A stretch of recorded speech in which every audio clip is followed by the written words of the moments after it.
मलाई टिक्का तो आप लोगों ने बहुत खाया होगा, पर क्या एक ऐसा मलाई टिक्का खाया है जो मुंह में रखते ही बिल्कुल गल जाए। और मलाई टिक्का का सही बेस यही होता है कि आप मुंह में रखें और वो गल जाए। तो चलिए आज एक बहुत ही खूबसूरत तरीके से, एक बिल्कुल नए तरीके से, यूनिक तरीके से हम मलाई टिक्का बनाने जा रहे हैं। और उम्मीद है कि आप सभी उस मलाई टिक्का को अच्छे से देखेंगे और सीखेंगे, उसके बाद अपने घर पे या रेस्टोरेंट में या होटल्स में उसे बनाएंगे और उसका यूज़ करेंगे। तो सबसे पहले आपने थाई लेना है। चेस्ट वाला जो मलाई टिक्का बनता है वो बहुत रेसा टाइप का होता है, इसलिए उसमें वो मज़ा नहीं आता है। इसलिए हम लोग थाई का चिकन लेते हैं, और थाई वाला जो चिकन होता है वो बहुत ही सॉफ्ट होता है। तो आपको हम सब बारीकियों के साथ में प्रॉपर आपको सारी चीज़ें बताएंगे। बस आपको ज़रूरत है मेरे साथ प्रॉपर टाइम देने का, और वीडियो को पूरा अंत तक देखना है। वीडियो को लाइक करना है, शेयर करना है और सब्सक्राइब करना है, और सभी दोस्तों के साथ शेयर करना है। और कैसा लगा है ये मुझे कमेंट में ज़रूर बताइएगा। तो सबसे पहले आपने थाई को अच्छे से धुल लेना है। उसके बाद चॉपिंग बोर्ड को नीचे एक डस्टर लगा के ऊपर से चॉपिंग बोर्ड सेट करना है। वो इसलिए ताकि आपका चॉपिंग बोर्ड किसी तरफ हिलने ना पाए। और फिर आप थाई को लीजिए और थाई को पूरी तरीके से प्रॉपर क्लीन कीजिए, जैसे कि मैं कर रहा हूँ। आपको इसमें ये देखना है कहाँ कहाँ पर क्या नाम है, चर्बी है, उसकी जो गंदगी है उसे प्रॉपर क्लीन करना है। और इसमें एक चीज़ सबसे जो ख़ास बात है वो ये है कि मलाई टिक्का का मतलब होता है मलाई।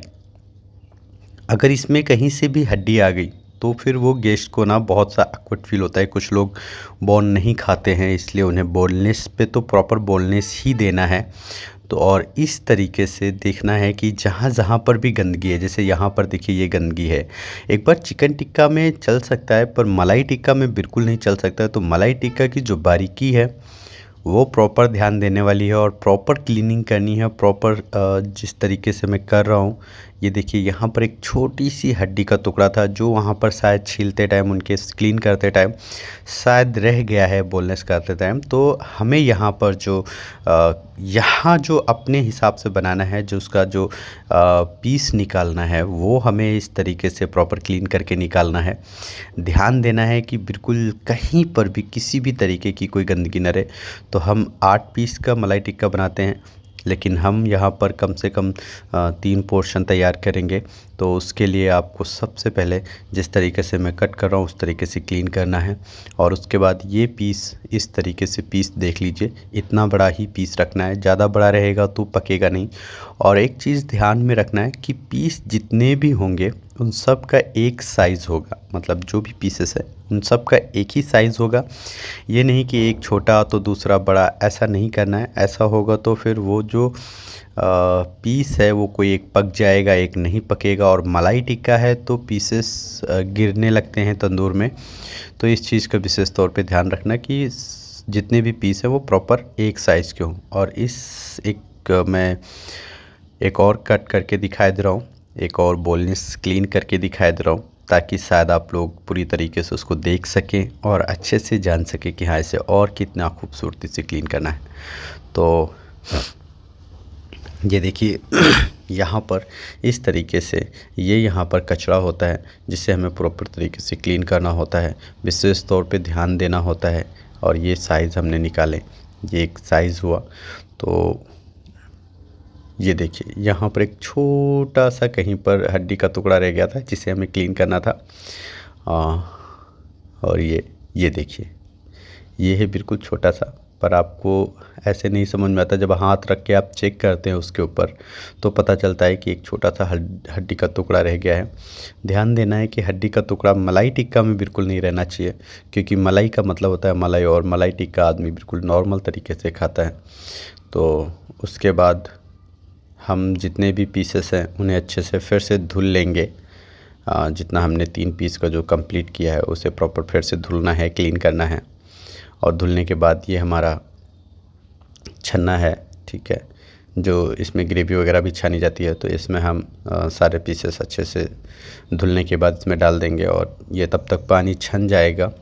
और हम एक आधा घंटा हो चुका है इसको छनने के लिए, डालने के लिए। पानी पूरा क्लीन हो चुका है और अब हम इसमें फिर से मलाई टिक्का के पीसेस गिन करके डाले दे रहे हैं, क्योंकि जो पोर्शन है पोर्शन के हिसाब से ही डालना है, तो हमें गिन के ही डालना होगा, नहीं तो फिर पीसेस ज़्यादा और कम हो जाएंगे। और मैंने मलाई टिक्का का जो मसाला है, वाइट मसाला, वो मैंने अभी 3 से 4 दिन पहले मैंने डाला था।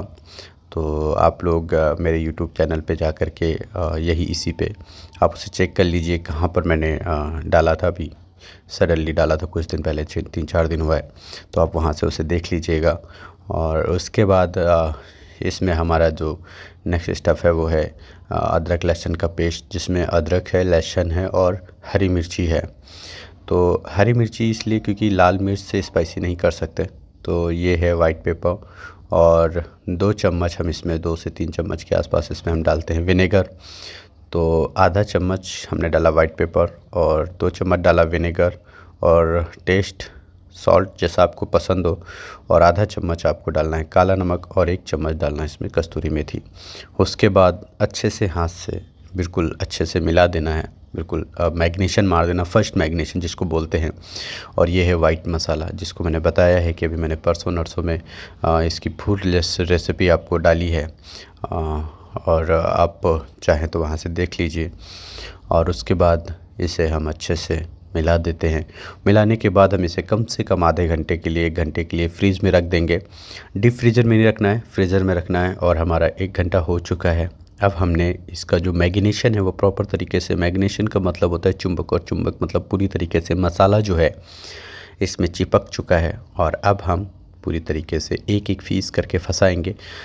सबसे कमाल की बात होती है कि जो मलाई टिक्का है इसको फंसाना सबसे बड़ी बात होती है। ये हर किसी के फंसाने से फंसता नहीं जब तक इसको प्रॉपर शेफ़ नहीं फंसाता है, क्योंकि हेल्पर से तो बड़ा मुश्किल होता है फंसना ये, क्योंकि ये इधर उधर मतलब सही से इसका जो पीस है वो नहीं तैयार होता है। तो आप इस तरीके से यहाँ से पहले ऐसे, और फिर इस तरीके से ऐसे करके, फिर ऐसे और ऐसे, जब तक आप प्रॉपर तरीके से इसके पीसेस नहीं फंसाएंगे तब तक क्या होता है ना कि ये आप तंदूर में डालते हैं तो ये इधर उधर घूमता रहता है और उसकी वजह से सही से पक नहीं पाता है।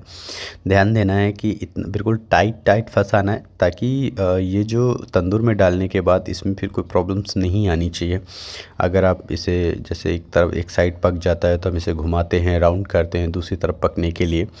तो अगर आप ऐसा नहीं करेंगे, प्रॉपर तरीके से अच्छे से नहीं फंसाएंगे, तो फिर इसका जो बेस है वो गड़बड़ा जाएगा और फिर आप ये कहेंगे शेफ़ आपने बताया नहीं। तो शेफ़ ने आपको सब कुछ बताया था, बस आपने वीडियो पूरा नहीं देखा था, इसीलिए आपको उसे मिस कर गए। तो इस तरीके से इसे फंसाते, एक एक पीस फंसा लेना है और फिर ये हमारे तंदूर के लिए, टेम्परेचर के लिए रेडी है। तो उसमें उसके बाद हमारा जो फंसने के बाद उसके बाद हम थोड़ा सा मसाला लेकर के ऊपर से अच्छे से ऐसे लगा देते हैं और फिर ये हमारा तंदूर में डाल देते हैं और तंदूर हम ढक देते हैं। उसके बाद थोड़ी देर बाद फिर हमसे चेक करेंगे। ये देखिए कलर आ चुका है। हम इसे 2-3 पार्ट में डालते हैं ताकि एकदम से ये जलने ना पाए, क्योंकि मलाई टिक्का है बहुत सॉफ्ट तरीके से इसे सेकना होता है। आप हल्का सा चूक गए तो ये तुरंत जल जाएगा, इसलिए इसका एक बिल्कुल गोल्डन कलर में ही रखना है। ऐसे हमें इसे निकाल के टांग देना है, थोड़ी देर के लिए रोक देना है, फिर से हमें इसे डाल देना है, फिर से हमें निकाल के टांग देना है। तो अब ये देखिए ये पूरी तरीके से पक चुका है, अभी ये पक गया है। और लेकिन क्या करना है, इसे कम से कम 2 या 3 बार, जैसे टेम्परेचर की हीट हो तंदूर की उसी हिसाब से इसको डालना चाहिए। तो प्लेटिंग कर लेते हैं और प्लेटिंग करने के बाद हम इसमें अपना मलाई टिक्का सर्व करेंगे।